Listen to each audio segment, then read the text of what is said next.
Faire ses achats en vrac, une idée qui séduit de plus en plus de consommateurs, c'est évidemment une étape incontournable de la démarche zéro déchet, mais alors quel en est le prix ? Nous avons comparé les prix de 5 produits de base, en vrac et sous emballage, voici nos résultats. Dans chaque panier, 6 œufs bio, 1 kg de farine, 1 kg de sucre, 500 g de pâtes et 500 g de riz. Résultat, un total d'un peu plus de 9 € en vrac contre 6,75 € en supermarché classique. Un comparatif qui semble à l'avantage des modes de consommation dits classiques, mais les économies se font ailleurs selon Olivier Bigorne, gérant de Day by Day, une épicerie en vrac. Pour lui, l'aspect sur mesure du vrac permet d'éviter la surconsommation. Comme tu achètes la quantité que tu as besoin, et du coup tu gères mieux ton budget. Nous on a des clients qui ont fait toutes leurs courses en fait chez nous, ils ont divisé par 2 leur budget alimentaire.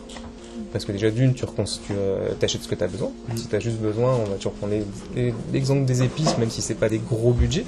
Et au lieu d'acheter un pot complet d'épices qui va te coûter 2, 3, 4, 5 €, si tu as juste besoin d'un petit peu, ça va te coûter 30 centimes.